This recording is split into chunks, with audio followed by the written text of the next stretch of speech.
কোদাল হাতে পুকুর পরিষ্কার করলেন শিল্প বাণিজ্য প্রতিমন্ত্রী মৌমিতা বিশ্বাস মিশ্র।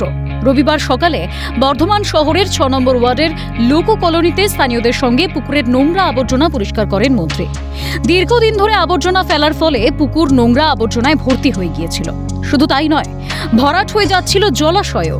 তাই এবার পুকুর পরিষ্কার পরিচ্ছন্নতায় হাত লাগিয়েছেন বর্ধমান দক্ষিণের বিধায়ক।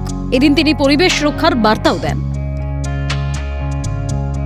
দীর্ঘ 15 বছর নয়, বিগত 50 বছর ধরে যেভাবে পশ্চিমবঙ্গের মধ্যে নোংরা করে রেখেছে বিগত সরকাররা, তাতে আমাদেরকে কোদাল ঝাঁটা সব নিয়েই নামতে হবে। যদি পরিবেশ ভালো না থাকে তো মানুষ ভালো থাকতে পারবে না।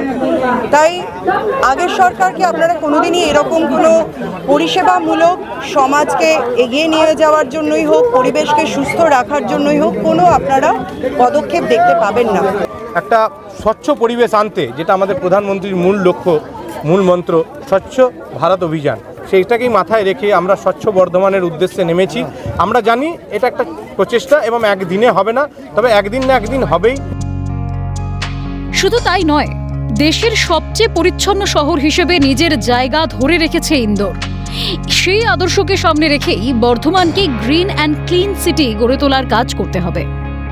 5 বছর ধরে ইন্দোর সিটি ভারতবর্ষের মধ্যে ক্লিন সিটি এবং গ্রিন সিটি বলে পুরস্কৃত হচ্ছে। তাই সরকারের তরফ থেকে এটা আমাদের প্রচেষ্টা, বর্ধমান দক্ষিণকে আগামী দিনে ভারতবর্ষের মানচিত্রে ক্লিন সিটি এবং গ্রিন সিটি হিসেবে আমরা তুলে ধরব। পালাবদলের পরেই রাজ্যে শুরু হয়েছে প্রধানমন্ত্রীর স্বচ্ছতা সে স্বাগত অভিযান। গোটা রাজ্যকে পরিষ্কার পরিচ্ছন্ন করতে ঝাড়ু হাতে ময়দানে নেমেছেন মুখ্যমন্ত্রী থেকে তার দলের অন্যান্য নেত্রীরা। এবার বর্ধমানকে বিশ্ব দরবারে ক্লিন সিটি হিসেবে তুলে ধরতে উদ্যোগ রাজ্যের প্রতিমন্ত্রী তথা বিধায়ক মৌমিতা বিশ্বাস মিশ্রের। বর্ধমান থেকে রাজেশ খানের রিপোর্ট, ক্যালকাটা নিউজ।